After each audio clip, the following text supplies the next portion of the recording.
And in my first month, I made the same amount of income that I made the whole year before as a dancer.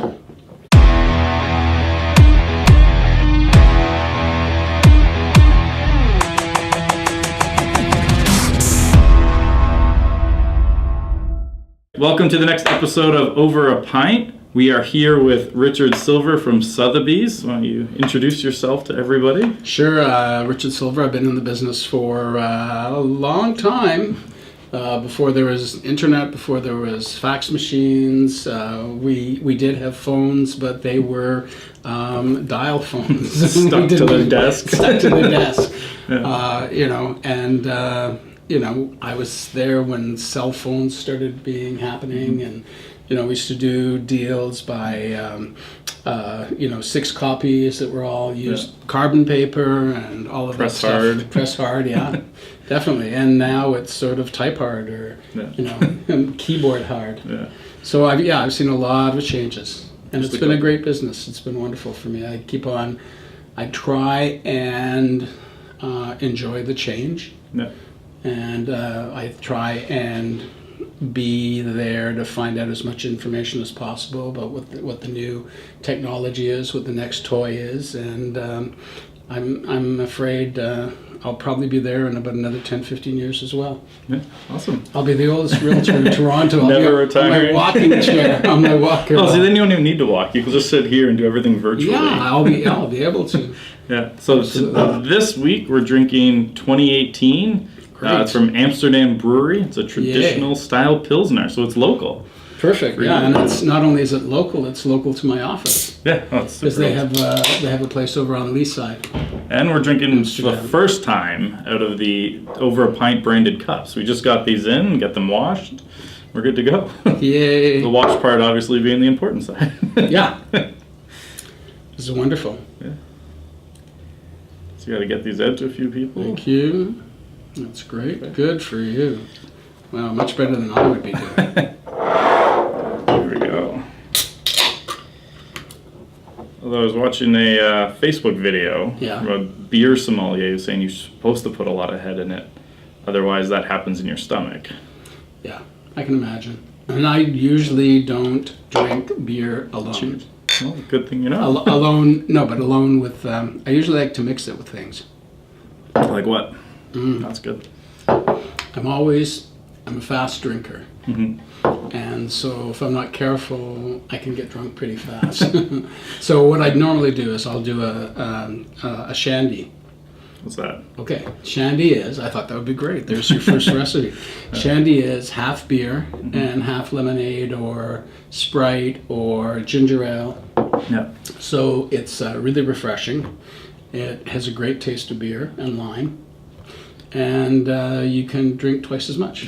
I had one similar to that where was I? I was in Mexico. Mm-hmm. Except it did have that lemon flavor, but it was a margarita, so it was still more alcohol. Oh, yeah. But it was like half margarita. And half beer. Yeah, and it's called an iceberg. Wow. Delicious, refreshing. And you were under the table in 2 minutes. Oh yeah, it does not get you drunk slower by any means. No. But yeah. Those margaritas, the tequila. We have a client right now who he imports tequila, and he gave me the most wonderful bottle of like top tequila, and it's amazing. It's a completely different taste. It's almost like I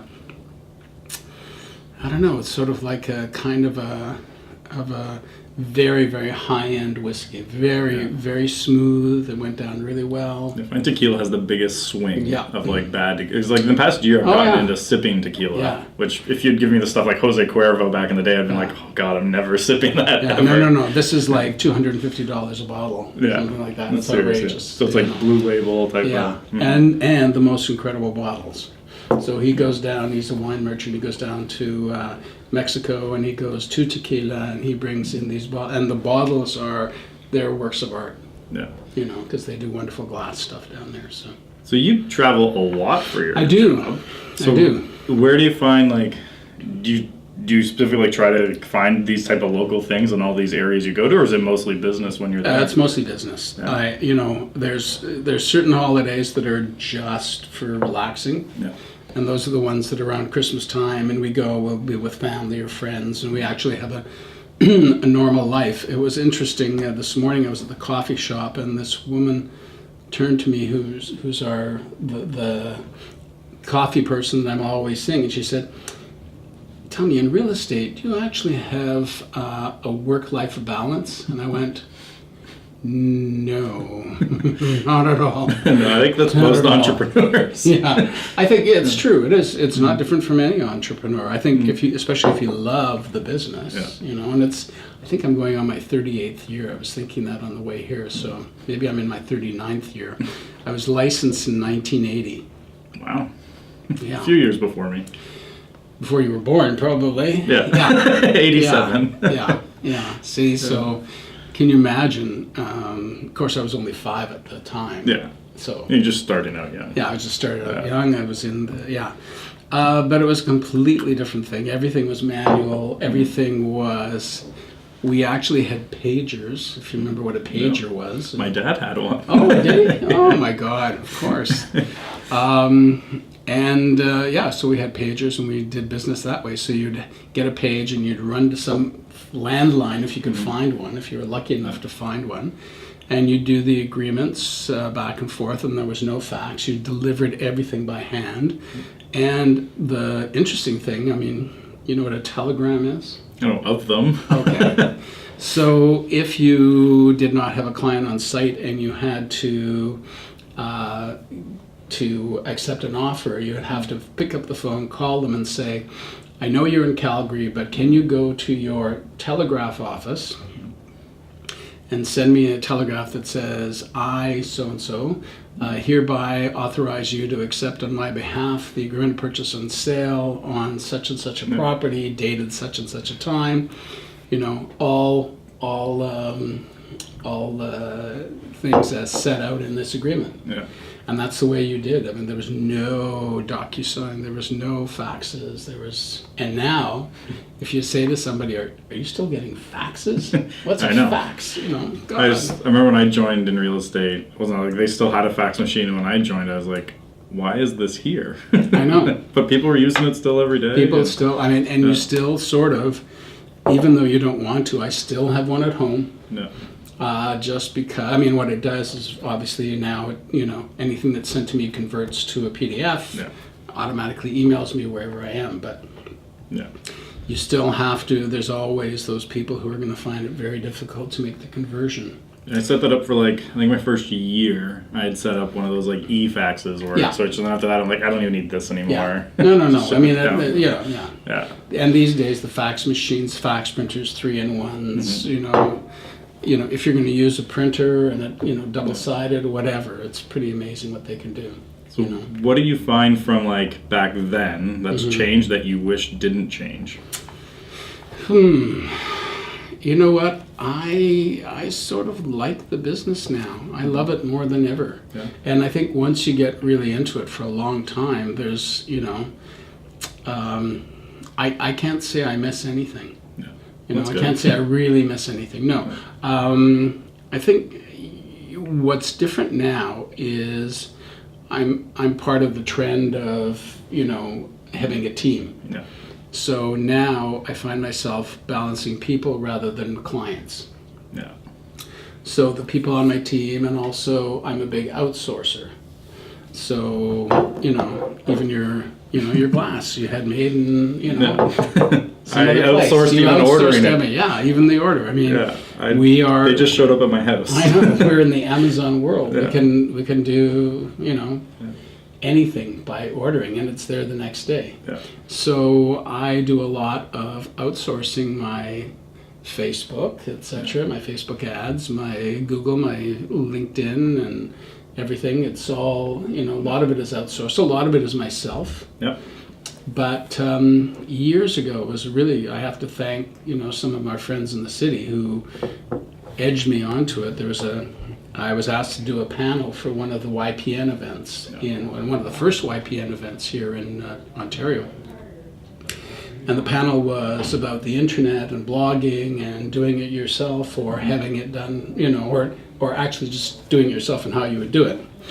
And one of the guys I put on the panel was somebody who absolutely knew nothing about the internet. Yeah. However, he paid a third party to do everything for him. And when I heard him in relationship to the other people, I thought, you know what? I could do with that extra 8 or 10 hours or 12 hours or 14 hours or 18 hours a week that I was having with him. Yeah. So it was pretty amazing. I ended up going over to the dark side and not writing a lot of my blogs. However, I still do write some of them. But a lot of, I give the ideas, the research is done by a third party or a writer, and so a lot of the stuff I've outsourced, and I think it's great. Is there anything you would never outsource? Let me see. I've outsourced everything, including sleep. Well, who gets that? Yeah, I outsource sleep. No, certain things. I think what I wouldn't outsource is the face-to-face. Yeah.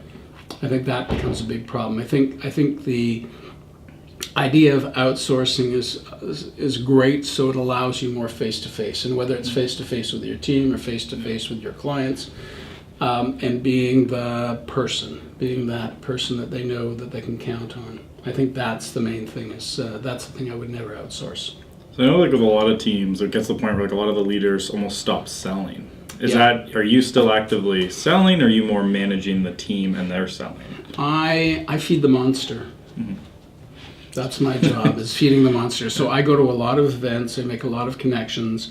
I still do a lot of the listings, and I love doing I sent off a listing this morning manually on using web forms, et cetera, and got it signed, got it back, and DocuSign, and I'll be there on Wednesday. We have offers on one of my properties and stuff, but certain things, and also our team, we've sort of gone a different way with our team. Our team is not a team of mini-me's. Ours is a team that's completely different. Yeah. So we have one person who is a little bit more adept in new construction and commercial, which is Jim, and then we have Rizwan, who speaks Hindi, Punjabi, and Urdu, and Tracy, who speaks Mandarin and Cantonese.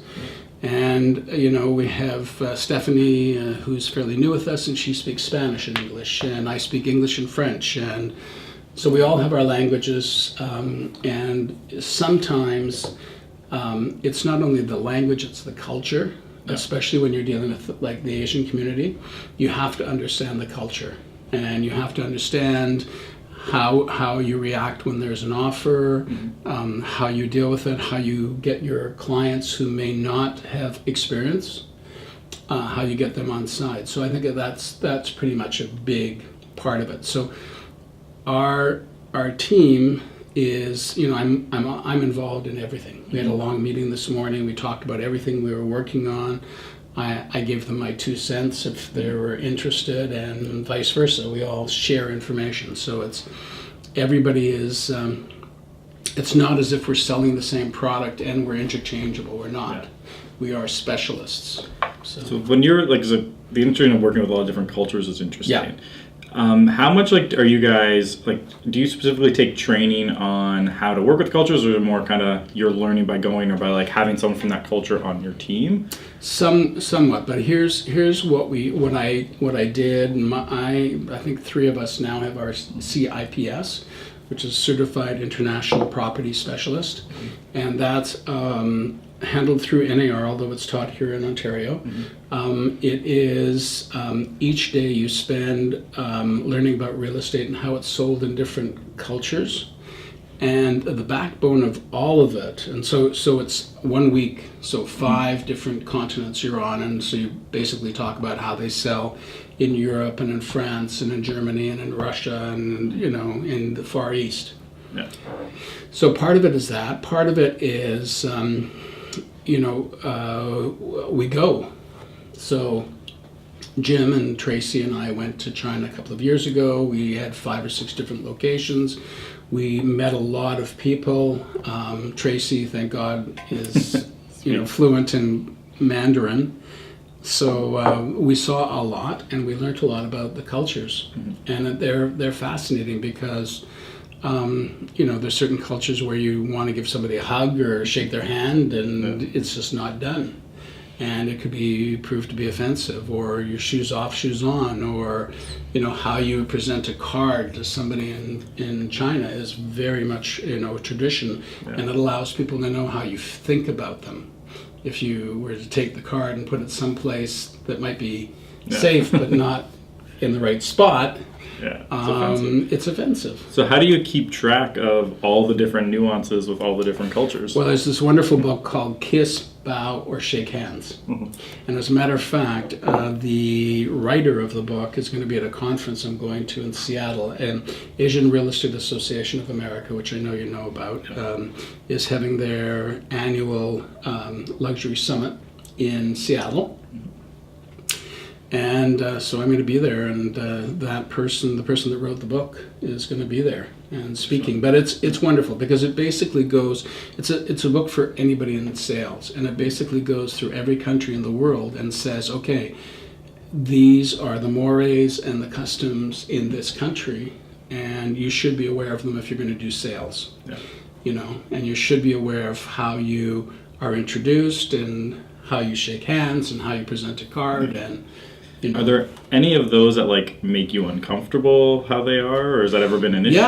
I mean, I must admit, I've always found I'm one of these people who's very much for diversity. Yeah.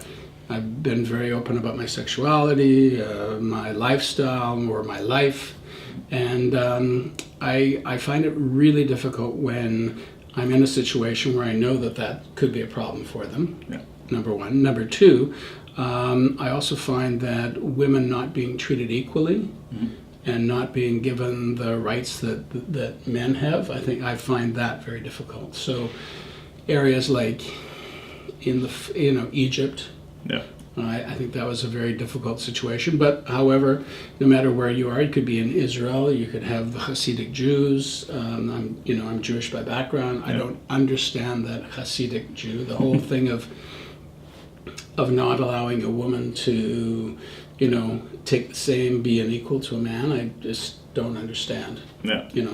Not able to buy houses, not able to own property. And it goes into a lot of cultures, even in the Italian culture. I know I have a very good friend of mine who, when her parents died, everything was left to the boys, not the girls. Yeah. It happens. It happens, and it's something I've never understood. But I think that side of it too is it's in most cultures. Yeah. It just depends on how far back are you going. So some just kind of are. How old are you? Yeah. Yeah. That happens a lot too. And you always talk about people and their grandparents, and it's kind of you're almost laughing a bit at oh, they're so old with their old school ways. Yeah. Well, I remember growing up, and a cousin of mine married out of the religion. Yeah. And the parents decided to sit Shiva, which is sitting for 7 days. But in essence, you basically claim that person is dead. Yeah. So, those are the ones I have problems with. But other than that, I love the travel. The Seattle one could be, who knows, very interesting, especially if we end up getting a lot of the Amazon people moving here, because interesting. Yeah, a lot of the. So you're going to go to the Amazon office while you're there, just in case? No. Well, actually, a lot of the friends I have there who work for the major Sotheby's brokerage there, it's called Reallogics. And they're all tied into people who work for Amazon. That's perfect. So they said, hey, no problem. If it works, you'll have 50,000 new referrals. And I go, great. By that time, I'll be dead. You might need a few more team members at that point. Yeah. So when you're on, for instance, I've seen you in China, there's been India. What's your main focus on those trips? You know what? When I go, it's a lot of, kissing hands and shaking babies. But it's a lot of just meeting people and finding out what it is that is their major goal. It's interesting because it's very different. In China, there's a lot of push to do with education. Yeah. So they want to know what the good schools are, where the best areas are. They want to know if they should move to Vancouver, if they should move to Toronto, and where their money is going to be best used. And I, of course, always talk about Toronto. I always refer to Toronto. No bias there. No bias there. I love Vancouver. Yeah. How can you not love Vancouver? But I think depending on what what point of life the person is in, I always say that Toronto's the place you come to make your money, and Vancouver's the place you go to spend your money. Yeah. You know, it's a West Coast, East Coast kind of I've thing. only been there a couple times. I don't have a ton of familiarity with Vancouver. It's beautiful. It's beautiful. I'm going out in the next month. Yeah. So Well, just you'll a few find, days. you try and get somebody to work on a Friday afternoon. It won't happen. Yeah, I'm going to fly on a Saturday, just go straight to Whistler, though. Yeah, no. Yeah, no, I mean, and you'll see, it's interesting, because I went to school in Oregon. I went to University of Oregon, and I went to, to the States, and I was sort of like, even though I wasn't originally I was Canadian and originally from Alberta, I had always been more of an East Coast mentality. Yeah. So to go to Oregon and find out that 3 o'clock on Friday afternoon, there was nobody on campus. And for the weekend, there was nobody on campus. And everybody started, they worked Monday, Tuesday, Wednesday, Thursday. Yeah. And that was it. No one worked on Fridays? Very seldom, until noon maybe. Interesting. Because Yeah. I remember I read, because that's where like Nike got started. Yeah. And you don't hear that side in the book. No, You I saw mean, it I was think- like working like a dog. Yeah, no, and I think probably it's changed with a new energy. But at the time that I was there, it was very much, and we were all pretty bad. Anyways, we were all, that was in the '70s, and we were smoking a lot of dope. And But I feel like you went there for dance. Then Yeah, you taught I dance was a here dancer. for a bit. yeah. How did that lead to getting into real estate? What happened is I went to an audition, and I had to try and do something that I'd never done before, which was sort of a Scottish dance, and they do a lot of very high splits. And I guess I wasn't properly warmed up, and I just felt a tear in my groin, and ended up the next day really feeling it, and went to the doctor, and he said I'm going to be off for 6-8 weeks minimum. And as it turned out, I thought, well, I'm not going to sit at home and wait for this to get better. I'm going to take advantage of the time. What'll I do? Well, I had just bought a real house, and I thought, you know what? I'm not as good as the agent who sold me the house, but I've seen a lot of poor agents, so I thought I would take the course. So I took the course. How long was it back then? 5 weeks. 5 weeks. The first section was 1 week, and then it was 2 weeks and 2 weeks. Yeah. And you could do them all one right after the other. So within 5 weeks, or I think it was January 1st, 1980, I was licensed. Yeah. And in my first month, I made the same amount of income that I made the whole year before as a dancer. So where did that first business come from? Open houses. Yeah. Yeah. I've always been the person, I'm not a door knocker, I'm not a cold caller. I'm one of those people, I think you need to do what you feel comfortable with, and if you don't feel comfortable with them, don't do them. I'm the kind of person who, if somebody comes in and comes up to me, then I'm fine. Yeah. I'm not the one who can approach people. I mean, unless I'm in a situation which is, where everybody's gone for, to the party, and that that's what you're there for. But for me to knock on somebody's door, or, that's just, or pick up the phone and call them, and I know how I feel about being cold called.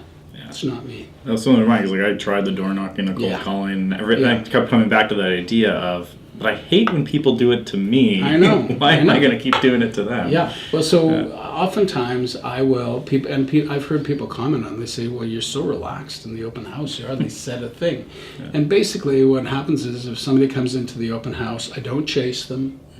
I, tell them a little bit about the house that they probably wouldn't see. Yeah. So I sort of tantalize them about a bit, and I just make sure that they know who I am and that they'll call me. Do you want more information? Happy to help. Happy to take your partner through, your wife, husband, whatever, and call me. And it has always worked very well for me. Are you having them sign in at all, or No. just No. if No, they I mean, happen to- because, if somebody's a bad person with a bad agenda, they're not going to sign in their real name anyways. And then if you walked in and you signed in, and the next day or the next, kept on getting emails from people. Yeah. I mean, on our website, we have a sign up, but you don't have to, you can just turn it off and never sign up. Yeah. But it just offers you, if you want to get a newsletter, we'll send it out to you. And if you don't worry about it. But for me to, every time I have to go and give my private information to receive information from somebody else, I don't do it. No. And I wouldn't want anybody else to have to do it. So because I get your newsletter, obviously. Yeah. So I've noticed it's different. You haven't unsubscribed me yet? Not yet. Shoot. There's one thing I've noticed about it, which is different than a lot of others. Is like, yeah, you have like some listing information in there, but you talk a lot about like almost like what's going on in the personal lives of your team. What's the thought process, and like what's the response been from people around that? You know what? I do get a lot of people who comment that they really like our newsletter because it is about, what's going on in their lives. I think, and that's one of the reasons why we do a lot of video where we're speaking about what we like about the area.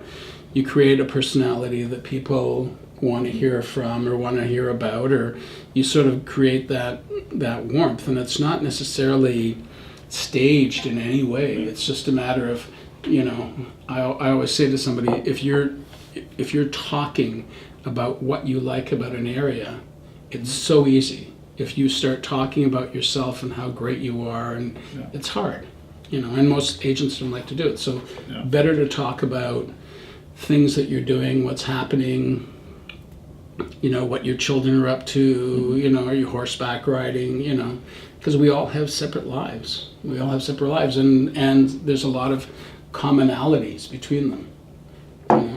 Do you talk much in it about like how much you're involved in organized real estate? Because I noticed like apart from your trips, you also are hugely involved in traveling all the time for that. Yeah, not as much anymore. I sort of made a commitment.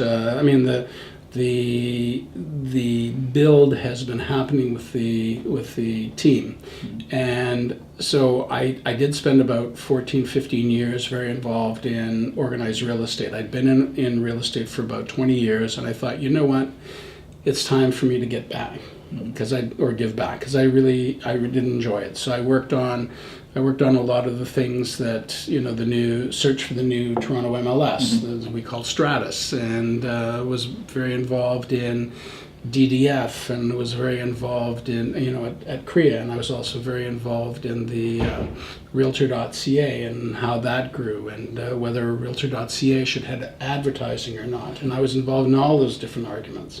So how did that argument? Were there people who were in favor of ads on? Oh yeah. They wanted Realtor.ca to be a cash cow for CREA. Yeah. And my concern was always, and it bore itself out in the first little launch of Realtor.ca. One of our big advertisers when we were doing advertising was, the website where you put everything on sale. Oh, Kijiji? Not Kijiji. Craigslist? No, even before that. eBay? eBay. Yeah. So eBay was our biggest, it was just out at the time, and it was our biggest advertiser. Mm-hmm. Well, I noticed that if you went to eBay, if you clicked on their ad and you went to eBay, it helped you buy a house in Canada privately. Not exactly what you're looking for. Not exactly what we were looking for. And also I thought, you know what? If you go down that road, I think one of the reasons that we've been so successful and why we haven't seen things like Trulia and Zillow coming to Canada is because their competition is a not-for-profit engine that we all, you don't have to sign up. You just have to click, and you have to accept the terms. Yeah. Okay? You don't have to sign in your name. You don't have to do anything you don't want to, and there's no advertising. So how can a site where you have to look at a lot of advertising, where you have to sign up, sign in, blah, blah, blah, how can that offer you the same sort of, value? Yeah. We've had it, basically we're pushing out that information for free for the members. And I think that's one of the reasons, because most people don't remember, but before there was Realtor.ca as we know it, there was another product. It was still called Realtor.ca, but all our listings on the Toronto Real Estate Board went to this product. Yeah. Treb got paid $1 a listing for those listings. Then what would happen is I would get a call from this company, and it would say, we can feature you on the website, and it'll only cost you $300 a month to be on our website. Yeah. So here we were using, it was our content, and then our content was being, which is what happens in the States, and that's their big thing. Is, I think if the U.S. could go back to where Canada is now, they'd be thrilled. U.S. agents. Yeah. Because some of them spend thousands and thousands a month just getting visibility on, on properties that, are in their area, that are their listings. Yeah. Just to get my listing shown. And what's happened with, as I pointed out in that meeting, what's happened is you can be living up in Barrie and buy all the postal codes for downtown Toronto. And then what happens is the agent in Barrie gets all those referrals, those leads, and refers them to an agent in downtown Toronto who actually has the listings. Yeah. So it's like cannibalizing ourselves. So there's no restrictions on you have to actually be in the area you're buying. None whatsoever. You don't have to know a thing about it. That's not exactly what you want. No, and I think there will be other. I mean, I think that was sort of the situation with Zoocasa as well. Yeah. There was a lot of people. If you saw the prime agents, I'd go, "That's not a prime. I don't even know. I've got 15 listings in that neighborhood." Yeah. And that agent has never shown one of my listings, and yet they're touting themselves as one of the top people in the area. Yeah. They're not. I think in my town, the Zoocasa agent was actually a top 5 agent, but that was like the only one I saw. Like, and if you went to every surrounding town, there's people I didn't even know who they were. Yeah, no. I think mine almost seemed like the exception that it actually was one of the top agents. Well, she probably got a deal. Yeah, most likely. Yeah, and that was a problem. That was a problem for Zoocasa, and that was a problem. Also, the Zoocasa people, I think, were asking for a lot of, a higher referral fee than normal. And because of that, and because of the kickbacks they were giving back to clients, the minute you start giving those kickbacks and advertising the kickbacks, people who will list with you have a tendency to be more bottom feeders. So they want a deal. They don't want the best agent. They don't want the highest price. Well, they do want the highest price. Everyone they want does. The highest price for the lowest commission. Yeah. And sometimes they will list with somebody who tells them the highest price, tells them the lowest commission, and it just sits there. Yeah. And that's why sometimes it's great to be the second or third agent on a property. Yeah. Well, I remember when I was selling, that's what I always found is I tried, because I studied what a lot of people done, and I grew up in, Craig Proctor was my area. Yeah. And he was very much just direct response marketing, as many leads as you can get in. And he talks about foreclosure lists and stuff, advertising that. And so I tried it, because at the time I was like, you know what, he clearly dominated where I live, number one in the world for a couple of years. So I was like, I'll give it a shot. And every lead that came in, it was just all the bottom feeding type. Yeah. They're people I didn't want to work with. No. And if the first question that people ask you is how much you charge, they're not the right people. They don't even, I remember very vividly a call I got from this guy. Didn't even say hello. Just said, "Hi, it's Andrew Foliato. What do you charge?" Yeah. There was nothing else. And I'm like, "Oh, I haven't even seen your house yet." He goes, "No, but tell me what you charge." I'm like, "I can't. I don't know what your house is like. I give you a range." Exactly. Yeah. I'm like, I can give you a range, but that's the best I can do, because I tried to at least customize it based on the house and factors. But it's really interesting now, and it's funny because there's another big thing that comes with being in real estate for a long time is people start assuming that we are the brand. That Craig Proctor is the brand. If you ask a lot of people who Craig Proctor worked for, they might not know. Yeah. But with Sotheby's, it's a little bit of a difference because Sotheby's is very, very careful with the brand. Yeah. And so we have a lot of restrictions, but it also allows me to travel around the world, hand out a card, and for people to, Sotheby's, eh? So it also, because of that and because of the level of the marketing, I also am in a situation where I can very easily say, you know what, this is the way that we work at Sotheby's, and if you're looking for the lowest common denominator, that's not us. Yeah. And I wish you all the best, and there's 1.1 million realtors in North America. Go at it. So I know you do a lot of luxury. Yeah. Did that start before Sotheby's, or was that like you came to Sotheby's because of that? Like, how did that? It's more like a byproduct of it. Yeah. I mean, I deal with a lot more higher end properties now because people in the high end are used to, they go to Sotheby's for their furniture and their art and their wine and jewelry, etc. So it's a known commodity. And it's like going to, a wonderful store that has, great product, etc. And it's different than doing that and going to Walmart. No.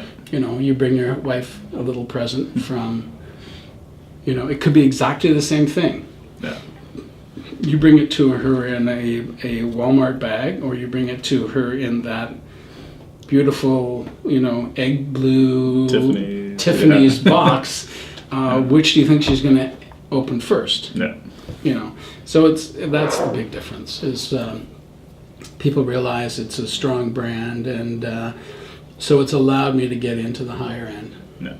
And it's not. People think, oh, that's great, and it's not that easy because people who are of high net worth are usually they usually have their own businesses. They're either very, very hands-on and watching you like a hawk, or they're completely hands-off because they're so busy they just don't care. But they're very much, they want to know what you're going to do, when you're going to do it, and it can be quite difficult. And also, you're in a marketplace where there's not the number of buyers that there are in the middle market. Middle markets are sort of easy, lower markets are really easy. But you get into the higher market and you have very few buyers. So what do you do differently then for the luxury listings versus the lower and middle markets?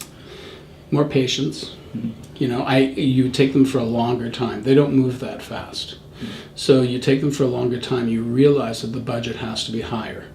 And you have to do things like, in all of our photos we do high definition photos, but when you get into luxury markets you have to do high definition photos, you have to do high definition video, you have to do drone, especially if it's like a wonderful lot. People want to see the lot, people want to see what the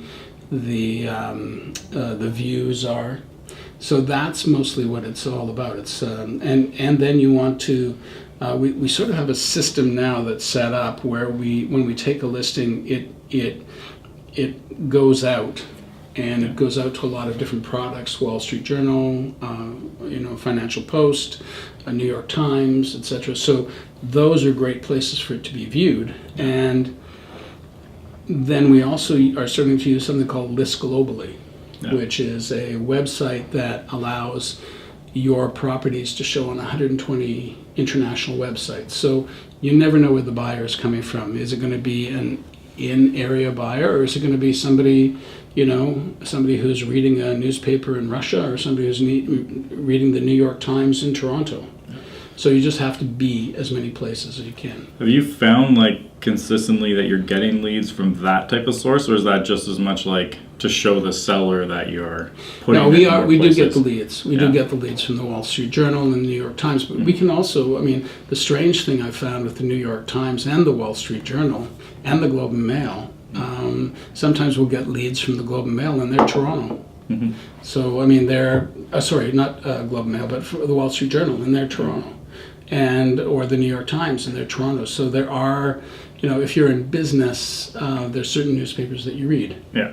Just if you're in design, you read Architectural Digest. While we're there, you read, all sorts of different magazines. So, yeah, it is more expensive to market them. You need to do a lot more print. You need to do feature sheets, but a lot of it, so much of it today. I used to say that years ago that so much of our business was becoming being a great photographer, and now it's really becoming a great choice of photographers. So who does a great neighborhood video? Who does a great personality video? All the members of the team have personality videos, basically because we want people to learn who they are. Yeah. and what it is that interests them about the areas that they work in, and what areas that they work in, and what languages do they speak. So there are certain people we know who do great videos like that, and there's certain people who do great house videos. Yeah. So it's like anything, it's becoming more and more diverse. So with those like higher end ones where you're spending a lot more on marketing, Yeah. do you change contract at all so that you're getting any type of guarantee, or is it still the same? No, it's pretty much the same. Yeah. It is pretty much the same. I mean, I wish it wasn't. I mean, there are times when I realize what I should have done, and shoulda, coulda, woulda. But what I should have done is made a deal with the seller that, some agents in the high end, what they do is they ask the seller to upfront the money for all of the materials, and then on closing they rebate the money. Yeah. And I think that's a better idea than what we do right now. Because sometimes,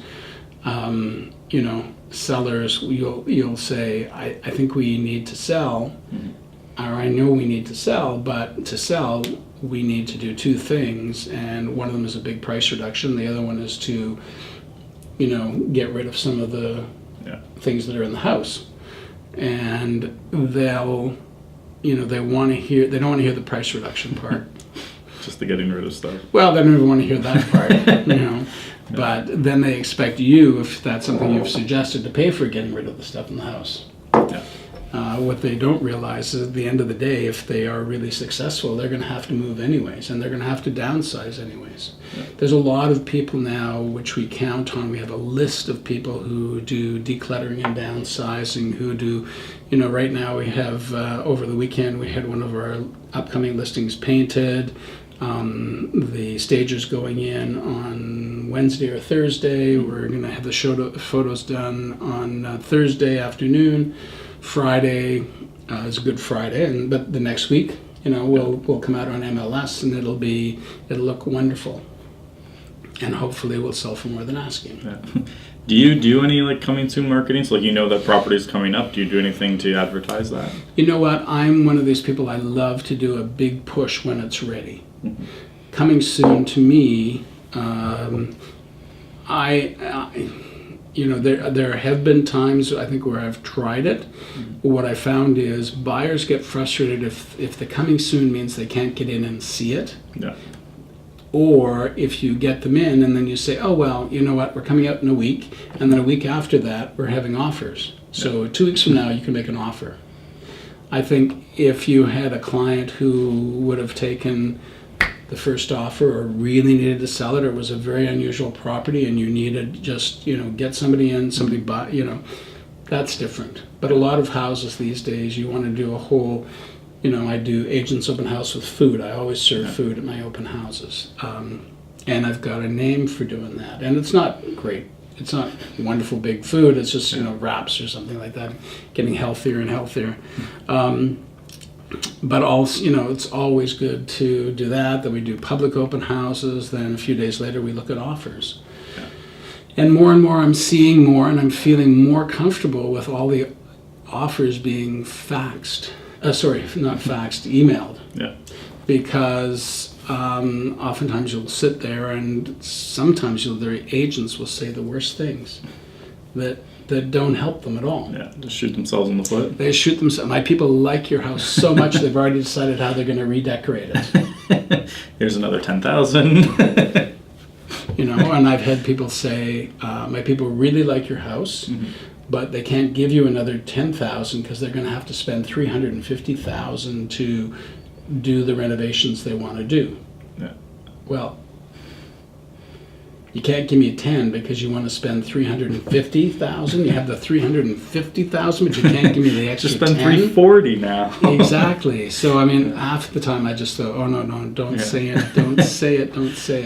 So do you ever just more out of random curiosity, do you ever give that feedback to them after the fact? Oh yeah. Yeah. Oh yeah. That one person, the one that 350, and mm-hmm. his people had couldn't afford to spend $10 more.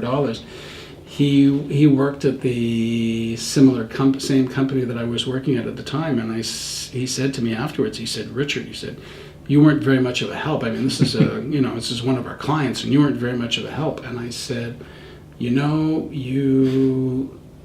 stabbed yourself in the back the minute you said that. You know, I said, what you don't realize is this is a single woman, a mother of two.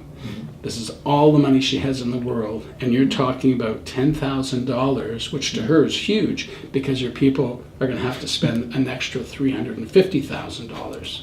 Yeah. I said, there was no way. How could I say to her, give them, oh yeah, sure, give them $10,000, no problem.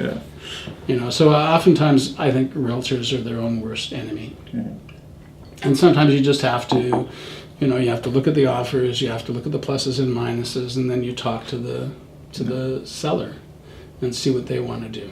Did you ever take classes in negotiation? Because I know a lot of people do, or is it just all experience on your end? You know what? At this point, it's probably all experience. It probably, I'm one of these people who loves to learn, and I'm sure I could learn a lot.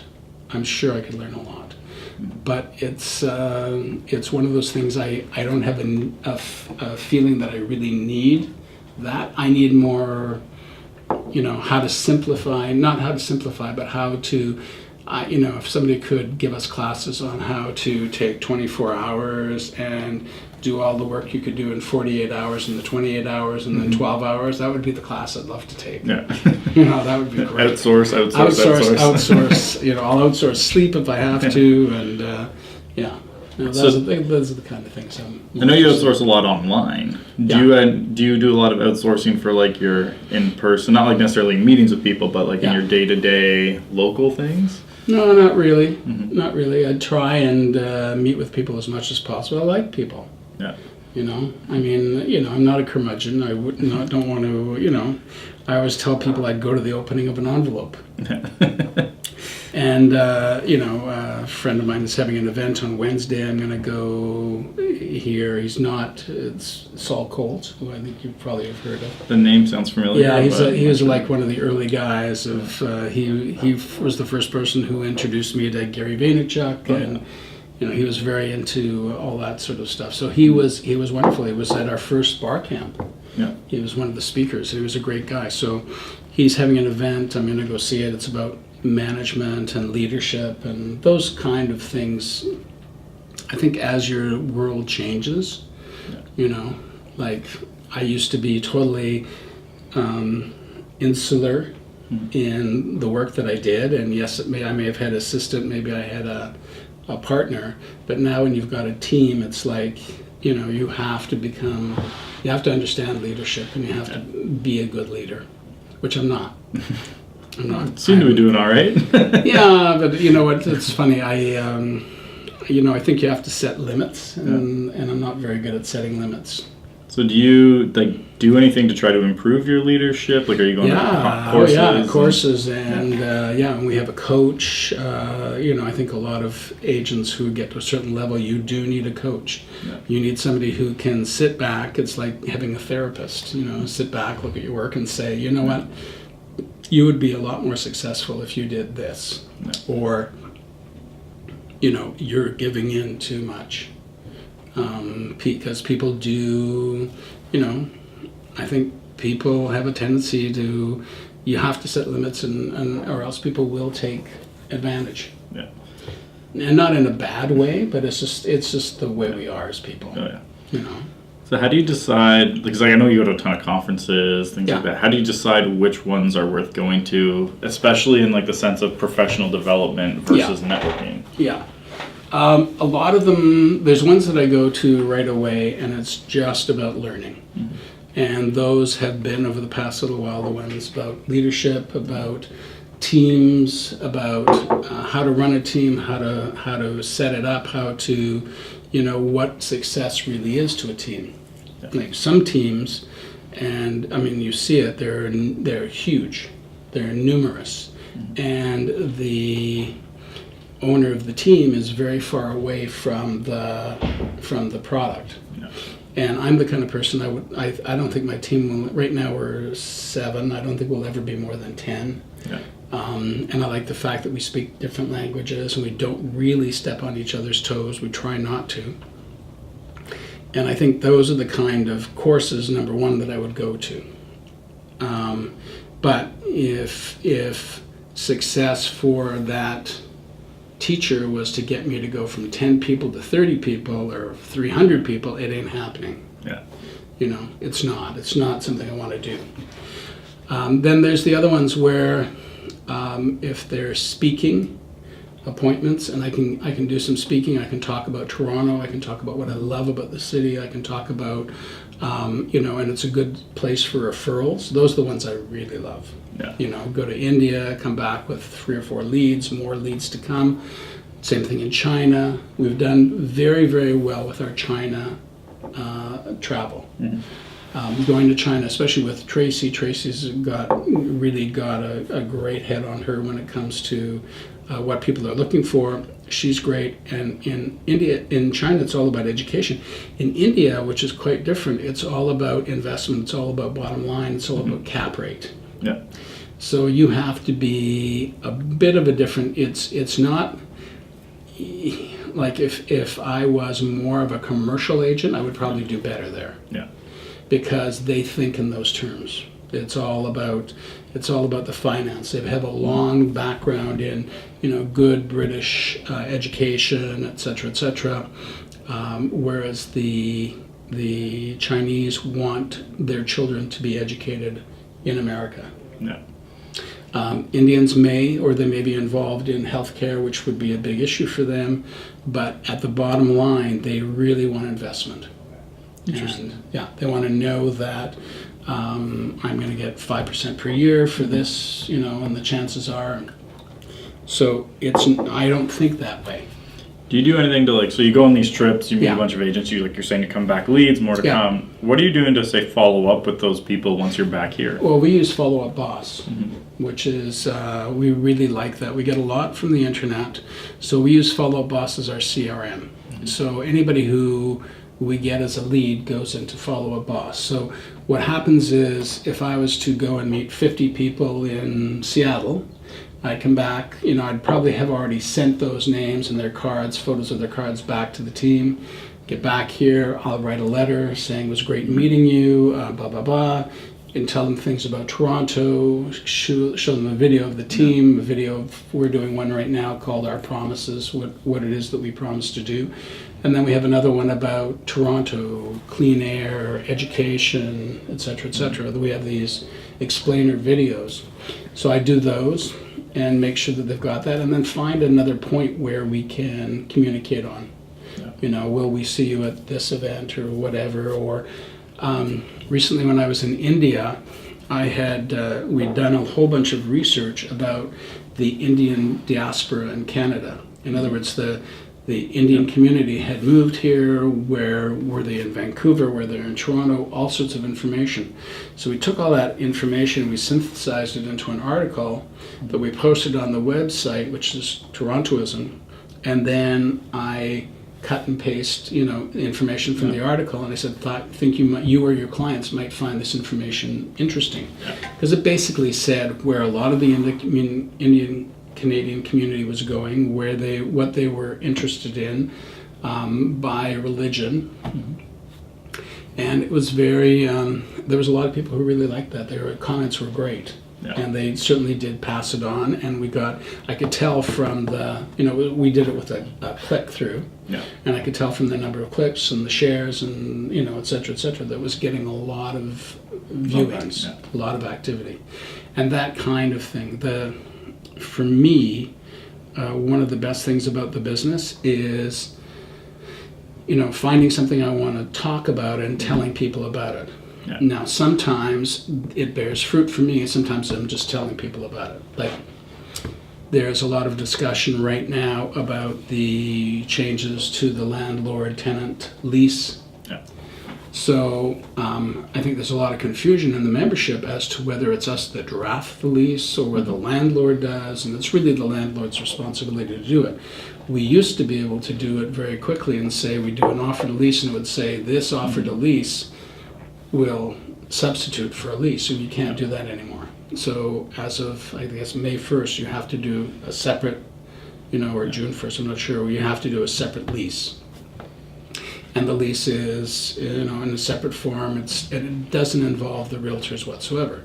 So I'm about to go home this afternoon. I'll sit and I'll write that article, and I'll get all the information, the documentation, send it to post it on the website, and then let as many people as I know about it. Because that whole thing that we used to do, which was really easy, of saying, hey, there's an offer to lease, it's now your lease. Yeah. Can't happen anymore. So there's a little bit of misunderstanding about that. Yeah. And so to clear it up and to do it, I mean, if it works, that there's some sort of benefit, it'll certainly be a benefit for my clients. Yeah. But is it going to be a benefit for me financially? Probably not, but it's information. Yeah. Well, so, because I know you create a ton of content. Yeah. What does your promotion plan look like for that, or is it mostly organic traffic for you? It's really organic. Yeah. Yeah, it's really organic. I'm terrible at being as organized as some people I know. Yeah. I do use a third party. We use a company called Folio Vision, but she and I, the woman that I deal with mostly, we use Teamwork. Yeah. Yeah. And basically, there's a conversation that keeps on happening between everybody involved in the team and her people. They're in Bratislava, in Slovakia. Yeah. Yeah, I think you've talked to Sanella before. Yes, yeah. a couple times. So basically, they, they're probably much more organized about it than I am. I will just send her an idea and I'll say, you know what, we need to talk about this, or we need to talk about that, or I'll see a report. A lot of people will see something, highlight it and send it to their readers. Yeah. What I like to do is look at the report, give my own thoughts on it, what's good, what's bad, what I think they're missing out of it, give my own interpretation, and then make sure it gets shared. Yeah. And I think a lot of people just think that, you see something, you share it, you see something, you share it. Well, you don't learn about the person. No. You don't learn about, I could be sharing something, that is much more personal, just because I'm sharing my thoughts on it. And sometimes you get taken back. Yeah. I posted something about our friend Mr. Trump, and I actually had somebody in my feed who thinks, he's wonderful compared to our Justin Trudeau. Yeah. And he used the point of showing Justin Trudeau marching in the gay parade. I think I saw that. Yeah. And so I said, you know what? If you have a problem with him, I said, then we should not be friends, because especially if it's him marching in the gay because parade. it's a gay parade. He's marching there, and if anything, he makes me more proud than ever to be a Canadian. Yeah. And just that one thing, he could do no wrong, Yeah. But there's a lot of people who probably would say, oh, you shouldn't have said anything. Yeah, it's one of those things, politics, where Yeah. no matter how good one part is, someone's always going to complain about something. But I think a lot of times, especially with certain countries, they don't travel enough. Yeah. It's one of the great things about being somebody who loves to travel. I love to travel.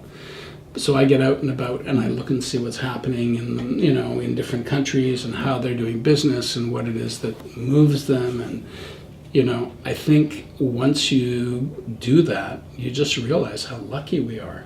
Yeah. I mean, we're so lucky here. I mean, we have healthcare, we have good education, we have high standard of living. I mean, yes, there are issues. There are definitely issues, but in terms of other countries, we are right up there as far as I'm concerned. That's when you get into politics. I'm not. No, I'm not. You know what? It's I've had the option of doing that a few times, and I've always just sort of taken a back seat and said no. Not for you. No, it's even worse than anything. Yeah. I mean, it's hard enough when you're out there, and also I would probably be a real mix of things. Yeah.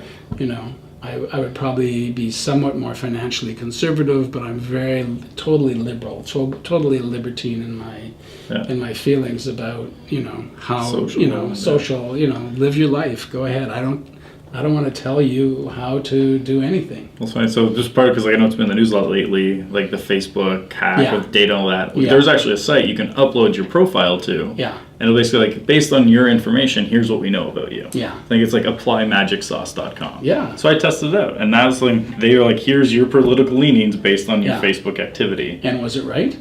It was probably the closest I've ever seen. So I think it was 41% conservative, 36% liberal, which is pretty close because I'm more like you mentioned, like fiscally conservative, but socially liberal. Yeah. I think I was 16% libertarian, which is that part of me of like, I just shouldn't be involved in your life. Yeah, like, exactly. You do, your Do thing. what you want. Do I tell you how to live your life? No. And then I think there was a 10% you're just not involved. Yeah. Well, it's amazing some of the products that are out there. I've been turned on last year to a something called Crystal Nose. Do you know? Oh, you don't know about Crystal Nose? No. Oh, Andrew. Oh my God. I'm behind? Oh, way behind. I'll show it to you. I'll take you in the office and show you some stuff. It's amazing. Crystal Nose basically looks at your emails, the emails that you have sent to me and how you write them and et cetera, and it gives you a disc profile. Interesting. And for people who don't know what a disc profile is, we'll go online, search free disc profile. Yeah, I think there's a free one on Tony Robbins' website. Yeah, Tony Robbins, and fill it out. And it basically tells you whether you're a dominant personality, influential personality, etc. It tells you about yourself. And what's really interesting is when you work with a group of people, or you're about to have a meeting with somebody. Yeah. So if I have you down in my appointment book as having a meeting together, it'll pop up and it'll say you have a meeting with Andrew. Andrew likes, he wants to cut to the chase, blah blah blah, or Andrew likes stories, or Andrew likes this, and it uses. I've allowed it to act. You can allow it to access your LinkedIn. Yeah. Also to get an idea. Here's the person. Here's the kind of job they do, etc., etc. But it takes your writing and it basically analyzes, and then it says whether you're a D, an INS, or a C, or a DI, or an IS, or a... It'd be interesting to see, because every time I do like the DISC personality test where like you answer the questions, I'm different every time. Yeah, but that happens. It's been like that for me for any personality test I've ever done. Like I remember in high school, it was the color-based one where it's like red, green, or whatever those ones are. And the teacher's going through the class being like, guessing what everyone is before they take their class. He goes to like 20 people, gets to me, just looks at me and goes, I'm going to come back to you.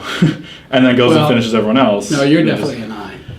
Yeah, I think that's normally one of the ones. It's always, that one's always one or two. It's either a DI or an IS, or, but it's interesting because as I'm writing a response to the email, it comes up and it'll say, don't say that with Andrew, your conversation with Andrew, say this. Yeah.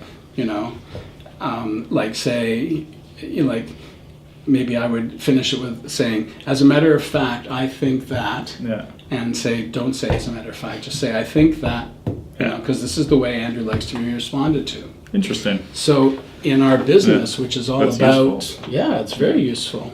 Not that I really spend my life focusing on it, but there are times when, it's interesting because, it'd be good to take that into account with one that also then is like, and then based on culture too. Yeah. If we could pull that all together, which would be obviously really hard. But. Well, culture has a lot to do with how you write. Yeah. And how, the way your mind works when you're putting words into a sentence, and also the jobs you choose. And so I find Crystal Nose is great. Crystal Nose, we use it a lot for our team. Mm-hmm. I know on the team of 7 who's a dominant personality. I know, who's an influencer, et cetera, and it also, what's good is I can say, it would be better for me to take Andrew out to this event tonight than it would for me to take Tracy out. Yeah.